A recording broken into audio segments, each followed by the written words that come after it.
FitLab PGH believes movement should be treated as a lifestyle, whether you're two-legged or four-legged like Puddin here. You've heard us talk about Altra shoes before. One of the things to remember, different shoes can have different sizes and your foot can change. So we've been doing some interviews with some podiatrists and physical therapists.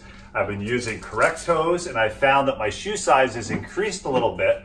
So these Lone Peak 3.5s have felt a little bit tight the last few weeks. And I've noticed that the sole is a little worn and they kind of rock side to side. So I picked up a pair at my local REI of the Lone Peak 4.0s and I went up a half a size. So remember, shoes often change and your feet change, especially when you use natural footwear. So make sure you're not wearing shoes that are too small, even if they're natural footwear. Another movement tip and lifestyle hack from FitLab PGH.